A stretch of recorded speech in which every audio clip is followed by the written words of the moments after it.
Xavier, was that a similar health problem to what we had at Wimbledon?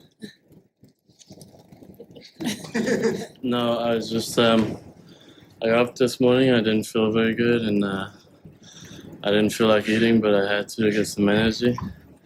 And I just, I felt like I was gonna throw up in the beginning, but as I played on, it just, kept going a little bit for 6 games, and then it started going better. Do you feel fit enough to keep playing? Yeah, no, I feel fine. Everything else is fine. I've just been struggling. It's the beginning of the year, and I'm not used to match rhythms. You haven't had a match in a month and a half, and kind of starting to feel again what you want to do and how you feel, and then get into a similar rhythm as last year. You had problems with the stringing of your racket. How much did that affect your concentration?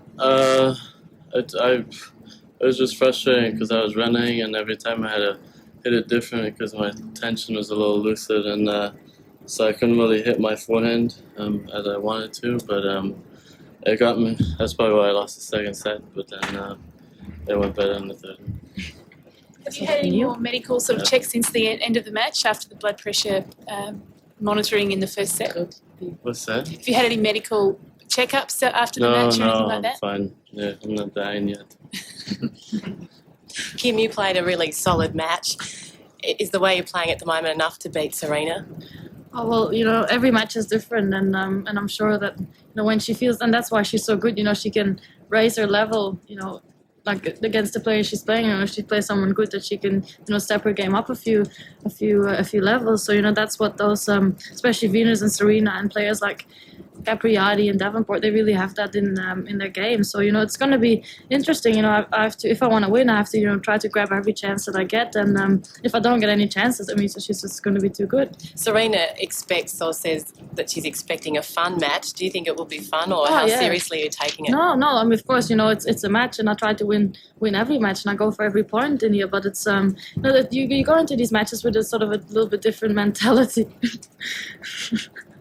With a different mentality, and of course you try to win, but it's also like if you lose, it doesn't matter, and especially playing against her, it's great for me to play against the number one player in the world against her, to just in front, just before Sydney and then the Australian Open. So these are very good matches for me to get ready for the big tournaments. If you do get into the final, you'll be playing 3 days in a row. Is that tiring for you? No, I don't think so. I mean, well, not for me.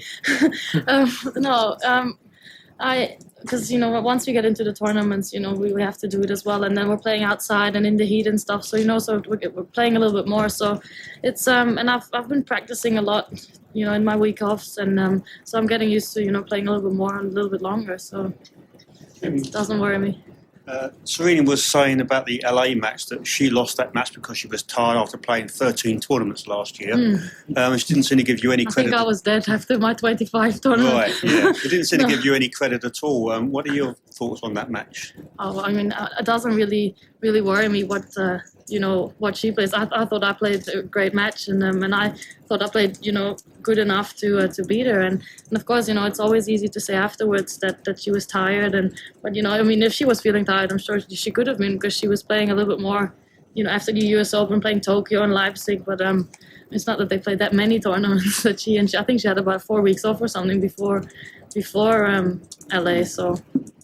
In what shape were you at the end of the year, and how badly you needed the holidays? I mean, how did you feel? Well, in one way, I was really happy to have a holiday, but in the other way, I really wanted to, the season to keep going for a little while, because I was playing with a lot of confidence, and I was feeling well. But on the other hand, I had some time off, and I was really looking forward to start practicing again, to get even fitter and stronger, and to start the new year again. In a way, do you feel it's the continuation a little bit now? I hope. It's always nice if you can sort of start well in the beginning of the year. But it's happened, and it's proven a lot that every match can be different. And then even if I play maybe a great match against Rano Pasquale today, I didn't play that good, I thought. So every match can be different, and so. It doesn't mean if you play well at the end of the year that you're going to keep playing well. So you'll have a down once in a while as well.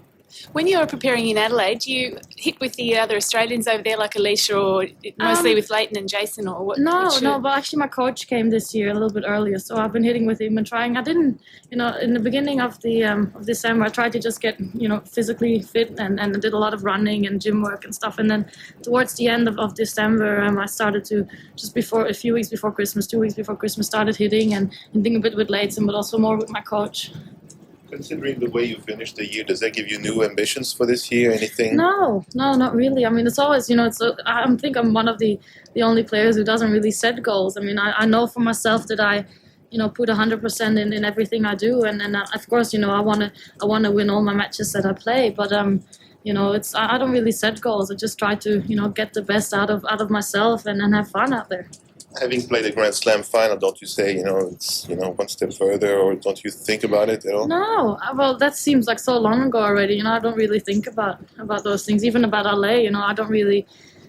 I mean, it feels like so long ago already. It feels like it never really happened. So you don't really get a lot of time to think about it all and to realize what's happened throughout the season.